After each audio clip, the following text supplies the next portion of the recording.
Everyone listen.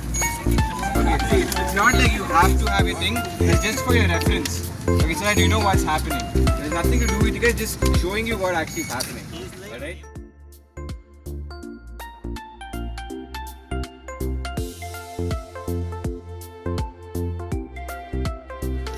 So I think did Tarun give an explanation of what this is? That's right. What is this? Checklist. What do you use checklist for? Pre-flight checklist. I can hear louder. I'm screaming. You just had lunch, so come on. We could check that if all the components are working fine and our mission is completed without any problem. Exactly. It's just to cross-reference, and in case some accident happens, you clearly know what did you do and what you didn't do. So if you made any mistakes, this will prove that you did a mistake, or this will prove that you didn't do a mistake. So it's for our reference also, and it's to make sure that everything is going correctly. Okay. So if you are read through the Tarun. Drone itself, okay? Then you have your pilot, alright? In this, there are multiple pilots, like there's one is your ground pilot, and then there's the other pilot. But for now, we'll just have one pilot, okay? So pilot, your drone, and then your ground control station, okay? So now you'll actually understand what the GCS's role is, okay? They monitor the entire mission and then using data analytics and all of that, and make sure that your mission is complete. Okay, so everything that happens goes through the ground control station so that the mission can be safely done. Alright, so that's why we have a GCS, and that is only to control the drone manually. Okay, you will have some data which is shown in the advanced transmitters as well. Some transmitters don't even have a display. Okay, but you can still use to fly them. Alright, some of the advanced ones, like the ones with DJI and like HearLink and all of those, they have a display, and some of them have their, like Felixa told, embedded GCS. Okay, so we have this one wherein the GCS is within the transmitter itself. When you fly the agriculture drone, your GCS will be on the phone. We have an app called AgriAssist. So that is also an example of an embedded ground control station, wherein the pilot itself has the ground control station.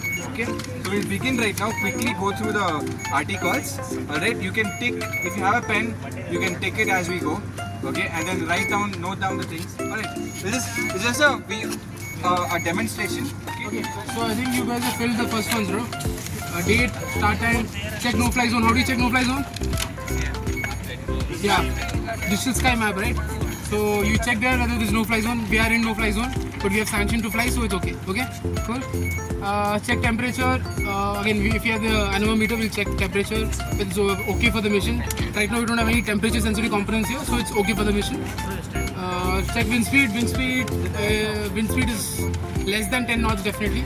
So this drone's capabilities max is 10 knots. If it goes above 10 knots, it's very unstable. So it's within 10, under 10 knots, so it's okay. But we can get that accurately with the anemometer. Okay? No, it won't give you, but you can feel it when you fly it.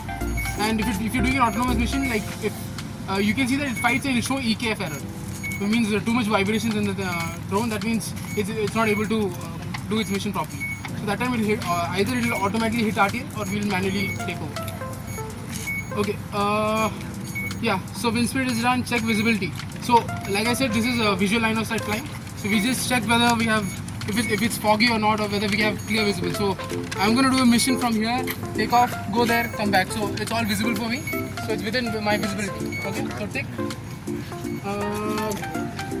Check cloud ceiling. So again, we're not going to do BBLOS, but in case the cloud ceiling is high and like I'm supposed to go higher than that, I'll check the cloud ceiling. But right now it's not required, but it's within the appropriate term. So ticket. Now inspect RPA for visible damage. RPA stands for remotely piloted aircraft. So this is a remotely piloted aircraft. That's the correct term used by the government for when you're doing missions like that. When you're getting a license, that's what we call it, RPA, remotely piloted aircraft. Okay. So, and by the way, this is the actual checklist we use while you're getting a drone certificate.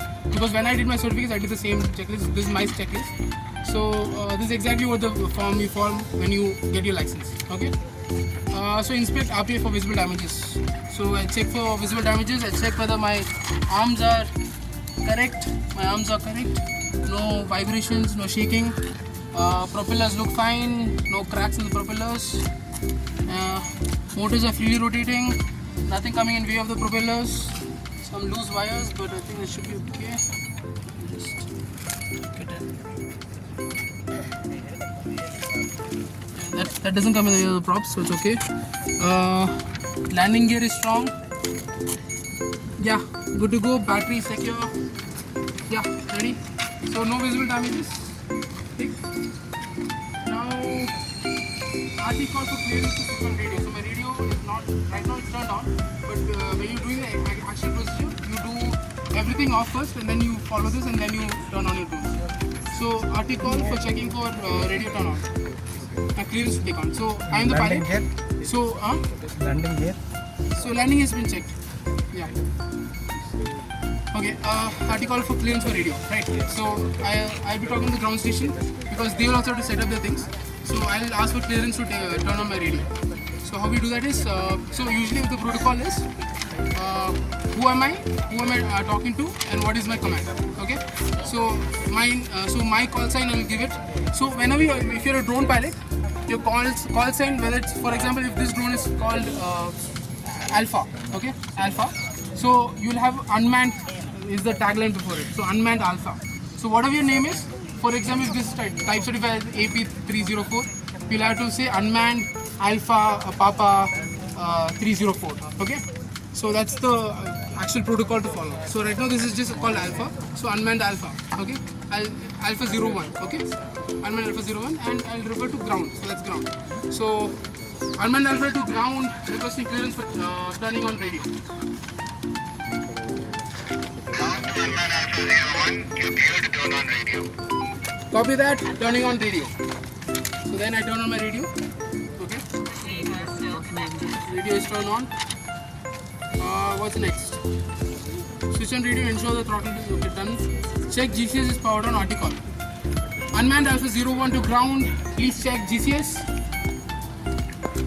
Ground to Unmanned Alpha 01, GCS is on and good to go. Copy that, good to go. Okay, next. GCS is turned on, so that means we have established communication. Check battery voltages for radio and GCS. So, is my radio battery enough or not for my mission? It is enough for my mission. Is GCS battery enough for the mission? It is enough for the mission. And I'll check with RT call. So, Unmanned Alpha 01 to ground, check battery voltage for radio and GCS.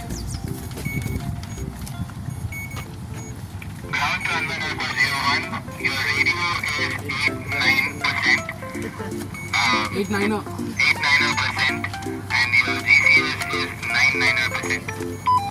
Copy that. My radio is 89% and GCS is 99%. Copy that.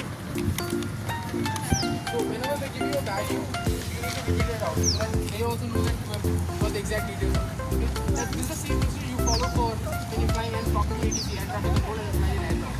It's the same procedure you follow. Okay. Let's move on. Now connect to GCS. GCS are already been connected. Okay. Switching on RP. Alpha 01 to ground, requesting clearance to turn on RPA. Ground to Unmanned Alpha 01, you are clear to turn on your RTA. Copy that. Turning on RPA. Can I turn on my drone? Okay, got it on right now. Okay. Now again. Connect GCS. Unmanned Alpha 01 to ground, check GCS connection, check for heartbeat. Ground to Unmanned Alpha 01, you have heartbeat. Copy that. So heartbeat is basically whether we have mapping established. Mapping is the communication protocol between the drone and the GCS. Okay.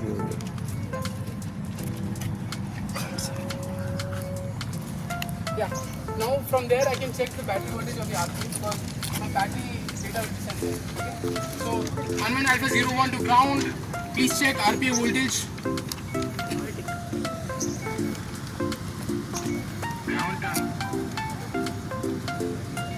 tell some now. Ground to Unman Alpha 01. Your voltage is 13.7. Copy that. The voltage is 13.7. Okay. Now battery voltage check. Now I got my battery voltage. I'll note it down here. Okay. Now check nav lights. My nav lights there's no nav lights on this, but if it is there, I'll check it. Now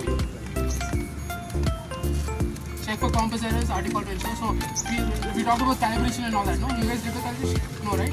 Okay. So if you don't do the calibration, there'll be in that itself will show compass inconsistency error. Okay. So we check for that. Unman Alpha 01 to ground. Please check for compass errors and any other errors. Ground to Unman Alpha 01. You have no errors and you are good to go. Copy that. Good to go. Okay. Next. Check fail safes, article to ensure, wait for 3D fits, article to ensure. Okay. Unman Alpha 01 to ground, please check for fail safes, also check for GPS and let me know the value. Ground to Unman Alpha 01. All phase safes are checked. You have 3D fix. Copy that. What's my edge dot? Ground to Unman Alpha 01. Your head stop is 0.6%. Copy that. My hedge dot is 0.6%. Is that okay? Is that correct? Okay, we'll repeat that. Okay. it again. Do that again. Ground to Unman Alpha 01. Your head stop is 0.6. SATs 18. Copy that. My edge dot is 0.6 and SATs are 18. So that means I have 18 satellites connected to the drone right now, and my edge dot, that is my level of accuracy, that is 160 centimeters right now. Okay. Yeah. Ready? Fine. So everything looks good. Check takeoff area for obstacles. Okay, a lot of obstacles. Come this side. Okay, so my takeoff area is this. My operation area is this. So it's kind of okay. Acceptable levels. What else? Disengage safety switch. Okay. So safety switches, there's two safety switches, one on the drone, one on with me, and one on the drone. Okay, this is a hardware safety switch, and this is pilot safety switch. Okay. So I'll first hardware safety switch I disengage. Okay, it's been disengaged. Now ensure safe distance from RPA. Set flight mode, loiter. Okay. Yeah. Okay, please move. Unman Alpha 01 to ground. Please check for GPS.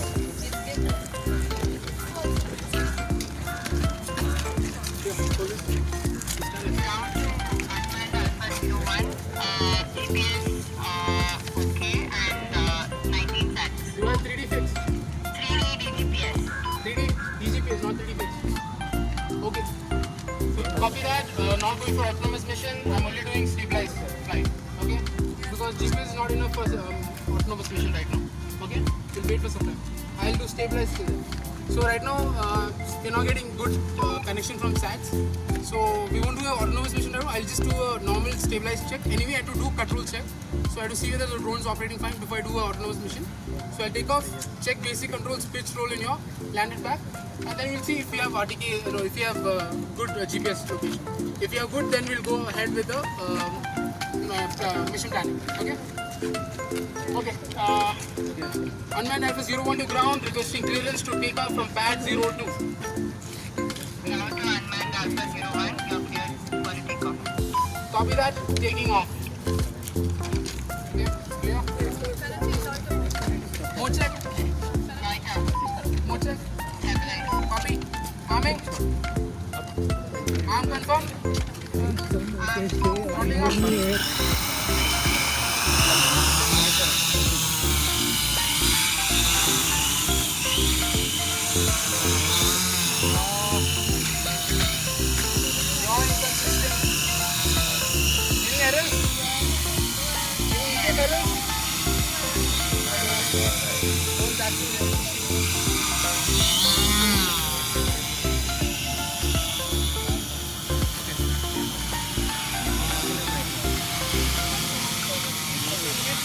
Throttle all good. Yaw is little sensitive. somewhat manageable. Okay, coming back. Sorry. What color is it? Yellow. Still in yellow. Copy landing.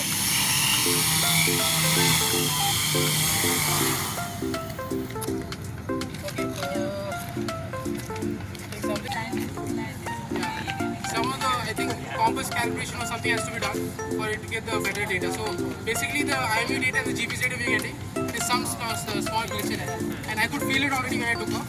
And now the GCS is telling me exactly what happened.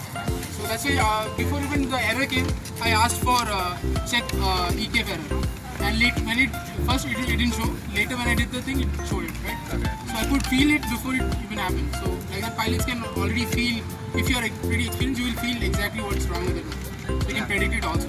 So now you see why the GCS is important and why you need to have connected with GCS, because he feels something, but like he'll not know what the error is with his transmitter.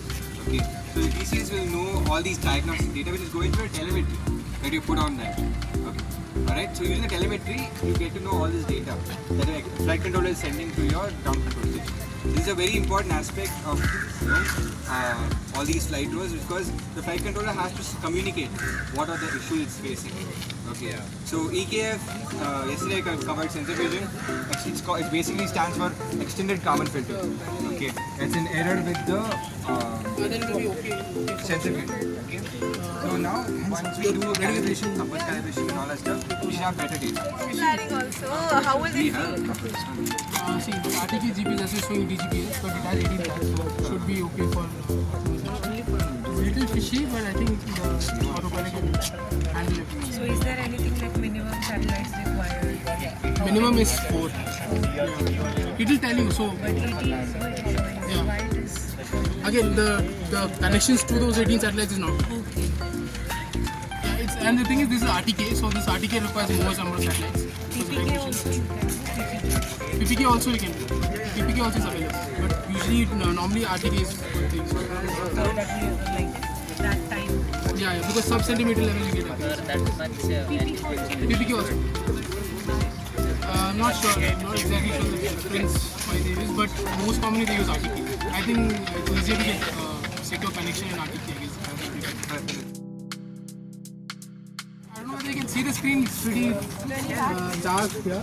But I think she has explained in the sessions, right? How to do the waypoint missions. You choose the waypoints, select what to do there, and land, right? So you can quickly do that.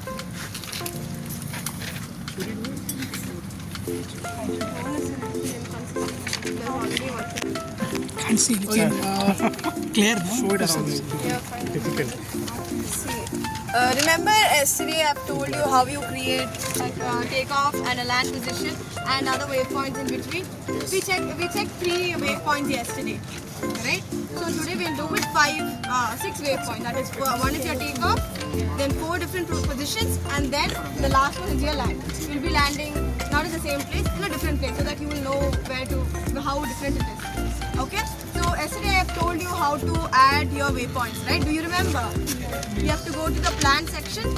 You have your map there. You will select the position, which position you are in. You can zoom into the map. You're free to do how you want. See, there are different map options that is available. You can use Google Maps also inside your mission planner. The mission planner itself has a map. Or whatever map you want, you can install it, or like you can download it from like inside the mission planner itself. Fine. So based on your convenience, some people are convenient with Google Maps, some people are convenient with whatever map that is available in Mission Planner. Okay. So basically, you remember, right? We'll go to the plan section, and then you add. Do you guys remember? Yeah. So you select the option. The first option will be your takeoff, and the last option will be your Landing. Exactly, land. So in between, I've showed you that those will be, you will just not name anything, will be your waypoint. Waypoint numbers will be mentioned. Waypoint 1, waypoint 2, waypoint 3. Okay? So, and you remember the distance also, right? That 0m is greater than 0. Do you remember that? No? Yes? No? Don't know? No, I don't know. Now, how do we actually, what exactly data you enter there to identify each waypoints? Some kind of numbers or how do you identify that particular waypoint? Identifying it? You pin, see, just like how we have view pin in Google Maps, right? Right. Same thing happens in Mission Planner also. You pin your location. Okay, wherever you pin, that becomes your next waypoint. Okay, is that clear? Yeah. So that's what you pin your location wherever you want to go. Maybe yesterday it's not that clear, but when you zoom in your map, you will clearly understand where you are, how your map is, where you are located, how the thing is. So you know how Google Map works, right? You get your infrastructures, your trees, everything is clearly visible in your Google Map. Same thing with Mission Planner also. The maps are very clear and evident. It's real time. Okay. So whatever happens in real time, it automatically updates in your Mission Planner. So when you click to one point, once you locate, you pinpoint, that will become your waypoint. Okay. So then you can put your takeoff, land, and other waypoint positions. So we have already said yesterday. I've said 3 points. I added 3 more waypoints to the Mission Planner. So is that clear till then? Yes. Yeah. So do you remember? Just now you told you don't remember what is 0M and is greater than 0, right? So 0M indicates actually 0M because we are actually stable. We are on the ground. We have not moved your drone. So that distance tell you from the current waypoint to the next waypoint what is the distance left to cover. Okay, now if it is like I'm from here, this is your 0th position, and maybe your next waypoint is 500 meters away, so it will tell you 500 m. Okay, 5 m. Whatever, it just changes according to the distance that is remaining. Okay, same thing. And 0, the constant number will tell you the waypoint you are currently in. Maybe you might be in the 3rd one or 4th one or the 0th one or the 1st one. It will tell you the waypoint number. Am I clear? Yes? Yes. Yep. Okay. And then there is an option in, maybe if you can see it, if you check, we will send you the slide. So in that itself there is something called relative. There are three different modes: relative, absolute, and terrain. So we always go with relative because it is relative to ground level. If you go for absolute, it counts the distance from the sea level. So is it okay for us to count from sea level, or is it good for us to count from ground level? Ground level. Right? So you know what is the pros and cons of that.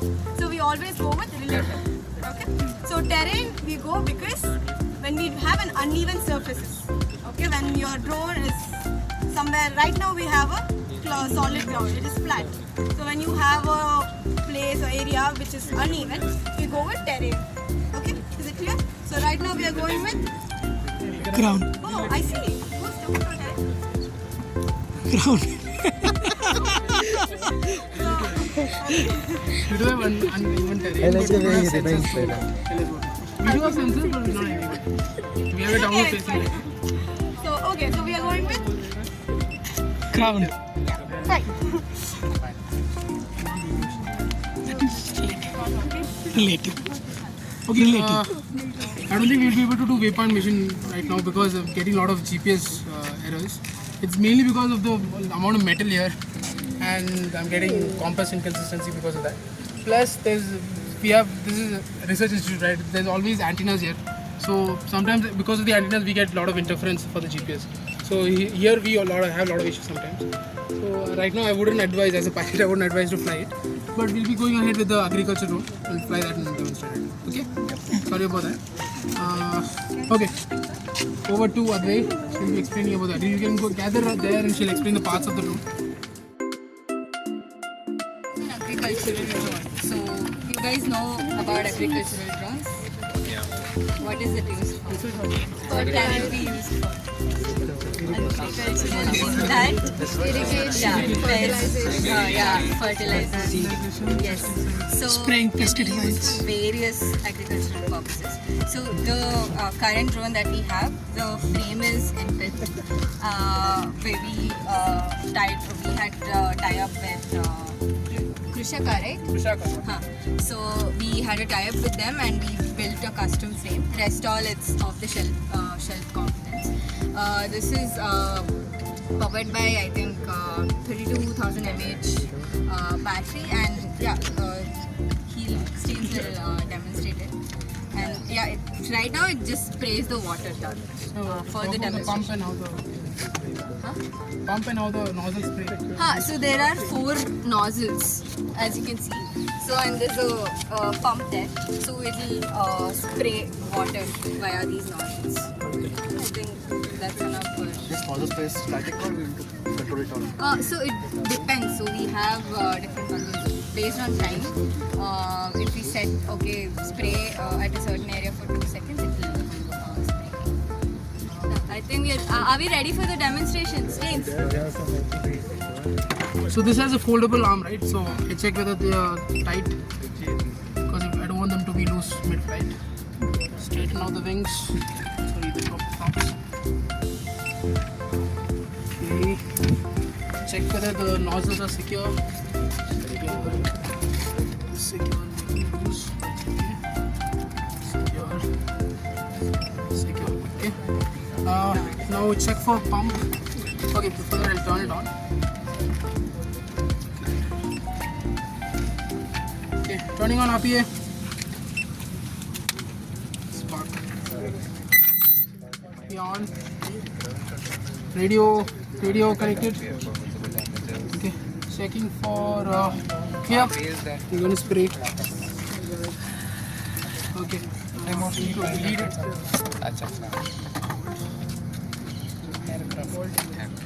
Pump on.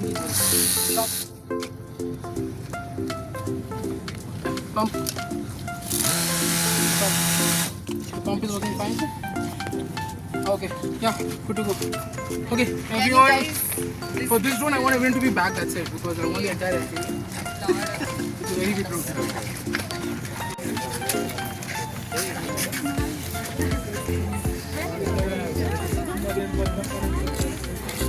I didn't understand what it is.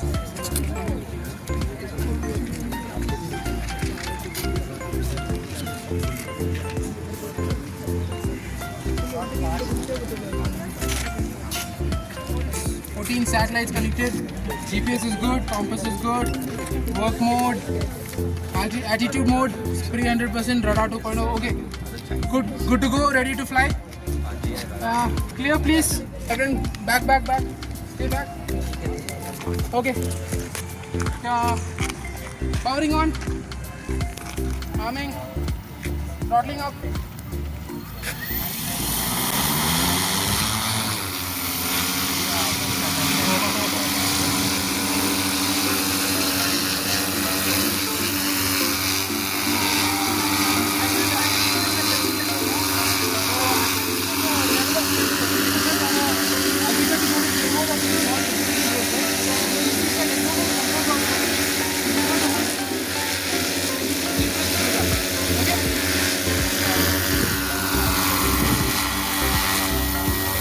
Testing basic controls.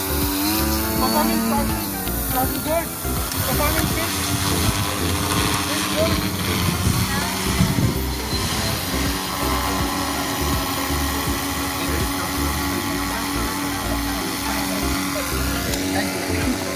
Okay. Testing roll. Roll to the left. Good. Roll to the right. Good. Testing yaw to the left.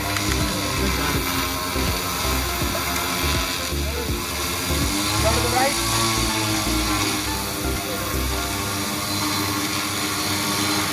Okay, so those are the 4 controls, right? Now using those controls, I can do a lot of things. I can do circles, square, whatever I want, I can do it. So let's do a circle.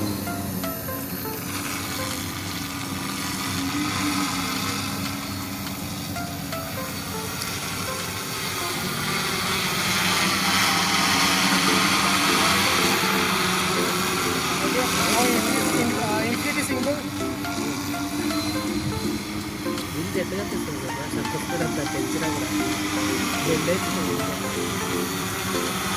Kind of infinity.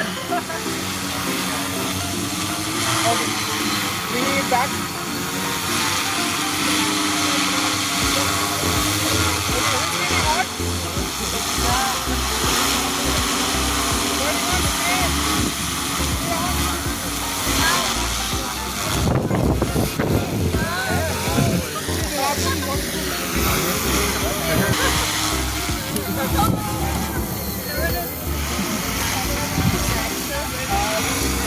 I'll hover above the top.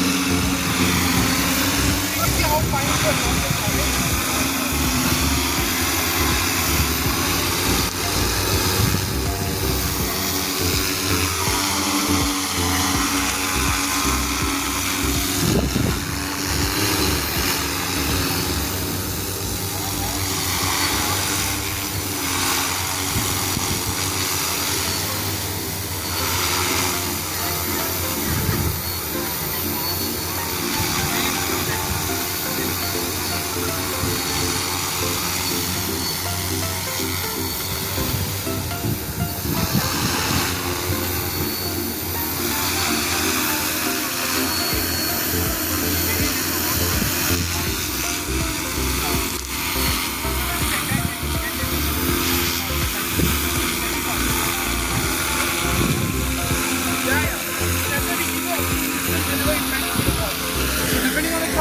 optimal distance that we follow. So if it's something where you can get like tomato plants, it could be higher than like 350 to 400.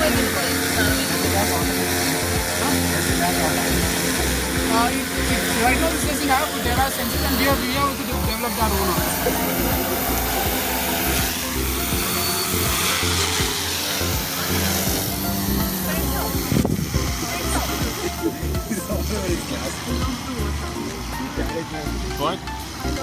Instead of going to Wonderla, you can just come here.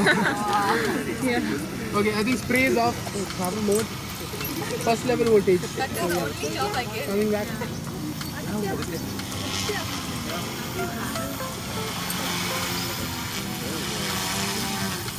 So can anyone tell me what's the front and the back of the drone? Red is front Why is red front? because it's visible to eyes clearly. Forward? Eyes. Yeah, red is usually associated with danger, right? So if the drone is looking at you, that's not the right way to fly because I'll take, for example, now I'll just bring it down.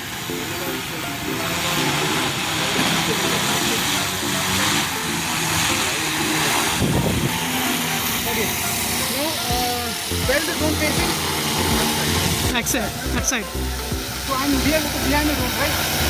Now see, if I do pitch forward, that is this forward, right? It's going to do exactly the same thing, right? Right? If I do roll to the left, it's going to do roll to the left, right? Roll to the left. Now let's reverse it. Let's put the red towards us. Okay? Now the drone is facing towards us. Now if I do pitch forward, what will happen? Exactly. So all my controls will be in reverse. So it's very hard to fly it like this because you have to mirror your every movement. And when you're doing complex movements like circle and all, it's very hard for you to realize what exactly is the problem. Okay? So it's not recommended to fly like this. So you can see if I'm trying to pitch forward, I'm trying to get away but it's coming closer. If I'm trying to move to the left, it's going to the right. So what will I do is mirror. It's not easy to fly like this, pointing towards yourself. So I will try to fly like this.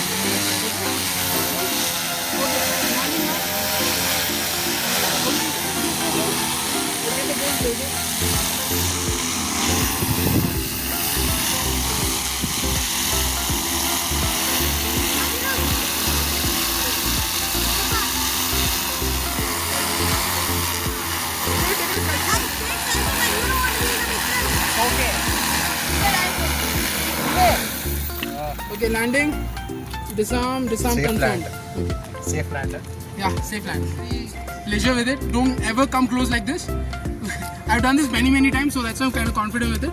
But if you have the license to fly it, don't ever fly like this. Okay? Even if you have a license, don't fly like Yeah. that. Okay, I hope you guys understood the basic controls of flight and all that. We'll try to, if you have time, we'll try to fly the drones that you guys built in the corridor itself. Okay? Okay, that's subject to time.